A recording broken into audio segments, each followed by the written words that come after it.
عام زندگی ہو یا شادی کے بعد کی زندگی ہو، اچھی زندگی گزارنے کا پہلا اصول یہ ہے کہ انسان کا اللہ تعالی کے ساتھ اپنا تعلق،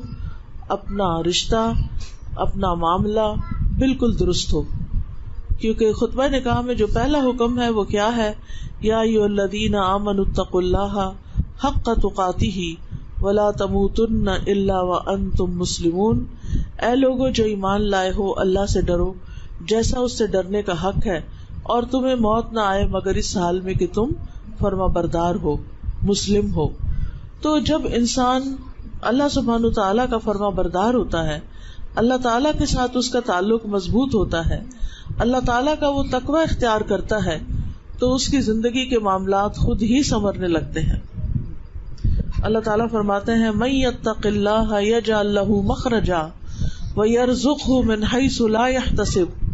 جو اللہ کا تقوی اختیار کرتا ہے، اللہ سبحانہ تعالیٰ اس کے لیے مشکلات سے نکلنے کا رستہ بنا دیتے ہیں اور اس کو وہاں سے رزق عطا کرتے ہیں جہاں سے وہ سوچ بھی نہیں سکتا. ہم کہتے ہیں نا کہ ہماری زندگی کیسے خوشگوار ہو، ہماری زندگی کیسے خوبصورت ہو، اور اس کے لیے ہم سمجھتے ہیں کہ ہمارے پاس مال زیادہ ہو، ہمارا گھر بڑا ہو، ہماری گاڑی ہو، ہمارے پاس بہت سارے قسموں کے کپڑے ہوں برانڈز کے، اور پتہ نہیں کیا کیا، تو اس سے ہماری زندگی خوبصورت ہو جائے گی. یہ صرف دنیا کی زندگی کا ظاہری پہلو ہے. بہت سے لوگوں کے پاس یہ چیزیں بہت بڑی مقدار میں بھی ہوتی ہیں، لیکن اس کے باوجود وہ خوشحال نہیں ہوتے، وہ خوش نہیں ہوتے، ان کے دل اندر سے خالی ہوتے ہیں، ان کے آپس کے تعلقات اچھے نہیں ہوتے.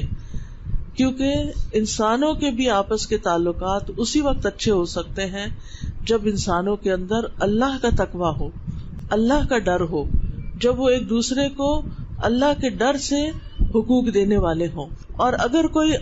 اللہ کے ڈر سے حق نہیں دیتا، اللہ کی خاطر نہیں تعلق صحیح رکھتا، تو پھر آپ دیکھیں کہ انسان کی زندگی ٹھیک نہیں ہو سکتی. عموماً شادی کے بعد مرد یہ سمجھتے ہیں کہ شاید ہم نے بیوی کو بہت سے پیسے دے دیے، مال دے دیا، جیولری خرید کر دے دی، بہت اچھے اچھے برانڈ کے پرس لے کر دے دیے، تو اب اسے اپنی زندگی خود خوشحال گزارنی چاہیے. ٹھیک ہے، یہ چیزیں خوشی کا باعث ہوتی ہیں اور شوہر کی بہت بڑی عنایت ہو سکتی ہیں، لیکن بیوی کو تحفظ چاہیے ہوتا ہے، بیوی کو توجہ چاہیے ہوتی ہے، بیوی کو حوصلہ افزائی چاہیے ہوتی ہے. اور یہ تین چیزیں وہی مرد دے گا جس کے اندر تقویٰ ہوگا، جس کے اندر اللہ کا ڈر ہوگا. آپ دیکھیں کہ تحفظ کس طرح، یعنی بیوی کو سیکیورٹی چاہیے ہوتی ہے اس بات کی کہ اس کا فیوچر اس گھر میں محفوظ ہے. عموماً یہ ہوتا ہے کہ چونکہ گھر والے پہلے سے ہی اکٹھے مل جل کے رہ رہے ہوتے ہیں، ایک دوسرے کی نفسیات کو سمجھ رہے ہوتے ہیں، ایک دوسرے کے حالات کو سمجھتے ہیں، لہٰذا وہ سب ایک دوسرے کو انڈرسٹینڈ کر رہے ہوتے ہیں. جو نئی لڑکی آتی ہے اس کو شوہر کی سپورٹ چاہیے ہوتی ہے اس گھر میں ایڈجسٹ ہونے کے لیے، لیکن بعض اوقات مرد حضرات وہ سپورٹ نہیں دیتے اور لڑکی بالکل اپنے آپ کو تنہا محسوس کرنے لگتی ہے. اور ایسی صورت میں وہ بالکل اپنے آپ کو تنہا محسوس کرنے لگتی ہے، تو پھر وہ جو انسیکیورٹی ہوتی ہے کہ اس گھر میں میرا کوئی بھی نہیں، کیونکہ وہ 100% شوہر پر ڈیپینڈ کر رہی ہوتی. اور کسی بھی بیوی کی عزت جو ہوتی ہے وہ شوہر کرواتا ہے اس گھر میں، یعنی بہنوں سے، ماں سے، بھائیوں سے، تمام رشتہ داروں سے. اور اگر شوہر کی طرف سے عورت کو یہ سپورٹ اور یہ تحفظ نہیں ملتا تو پھر بعض اوقات وہ اس گھر میں دل نہیں لگا پاتی، اس گھر میں جگہ نہیں بنا پاتی. لہذا شوہر کے لیے بہت ضروری ہے کہ وہ بیوی کو تحفظ فراہم کرے، اس کو رہنے کی مناسب جگہ فراہم کرے، اس کی ضروریات فراہم کرے. دوسری چیز جس چیز کی ضرورت ہوتی ہے عورت کو، وہ توجہ ہوتی ہے، اٹینشن ہوتی ہے. کیونکہ ایک لڑکی جس نے اپنی ساری جوانی اب تک کی اپنے ماں باپ کے سائے تلے گزاری، لاڈ اور پیار میں گزاری، محبت میں گزاری، اب آپ دیکھیں کہ وہ ایک نئے گھر میں آئی ہے تو وہاں پر اس کو سب سے زیادہ یہ ایکسپیکٹیشن اپنے شوہر سے ہوتی ہے کہ وہ اس کو توجہ دے، وہ اس کو محبت دے، وہ اس کا خیال رکھے، وہ اس کی ضروریات پوری کرے. لیکن اگر اس کو شوہر کی طرف سے یہ توجہ نہیں ملتی، ٹائم نہیں ملتا، وہ بیوی کو نظر انداز کر دیتا ہے، وہ بیوی کو وقت نہیں دیتا اور چھوٹی چھوٹی باتوں پر نکتہ چینی شروع کر دیتا ہے، یا کسی تیسرے بندے کی خاطر بیوی سے جھگڑا شروع کر دیتا ہے، یا پھر سنی سنائی باتوں میں آ کر الزام تراشی شروع کر دیتا ہے، تو اس سے گھر کبھی بھی آباد نہیں ہو سکتا.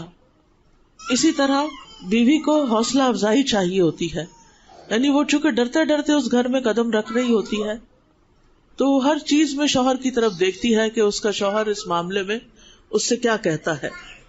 اور اگر وہ اس کی حوصلہ افزائی کرے، وہ اس کو انکریج کرے، وہ اس کو آگے بڑھائے، کیونکہ انسان کی گروتھ شادی کے بعد رک نہیں جانی چاہیے. عام طور پہ ہم سمجھتے ہیں پڑھائی لکھائی ہوگی، ڈگری لے لی، اب شادی ہوگی، بس بات ختم، ہم سب کچھ چھوڑ کے بیٹھ جاتے ہیں. حالانکہ اللہ نے عورت کو بھی ایک دماغ دیا ہے، عورت کو بھی عقل دی ہے، سمجھ دی ہے، اور بعض اوقات عورتوں کے اندر بہت ذہانت ہوتی ہے، بہت سی اسکلز ہوتی ہیں، بہت کچھ وہ کر سکتی ہیں، لیکن شوہروں کی طرف سے ان کو حوصلہ افزائی نہیں ملتی، ان کو ساتھ نہیں ملتا، جس کی وجہ سے ان کی ساری صلاحیتیں ماری جاتی ہیں. تو ایسی صورت میں عقل مند شوہر وہی ہوتے ہیں جو بیوی کی ان نیڈز کو سمجھتے ہیں اور وہ بیوی کے اچھے کاموں کی تعریف کریں، اس کے کاموں میں دلچسپی لیں. اگر وہ کچھ بنانا جانتی ہے، چاہے کھانا بنانا ہو یا گھر کی ڈیکوریشن ہو، یا اور اگر اس کے پاس کوئی اسکل ہے، پڑھانا جانتی ہے، یا ڈاکٹر ہے، یا انجینئر ہے، یا جو بھی اس نے کچھ پڑھ رکھا ہے اور اس میں وہ اپنی حدود کے اندر رہ کر کچھ کام کرنا چاہتی ہے، تو ماں باپ کے گھر میں تو پیرنٹس حوصلہ افزائی کرتے ہیں، انکریجمنٹ دیتے ہیں اور وہ آگے بڑھتی ہے. تو شادی کے بعد اس کے ہسبینڈ کا یہ کام ہے کہ وہ اس کو انکریج کرے اور اس کو آگے بڑھائے، کیونکہ اگر وہ اس کے پیچھے ہسبینڈ کی سپورٹ ہوگی تو وہ بہت مضبوط ہو جائے گی اور وہ بہت بڑے بڑے کام کر سکے گی.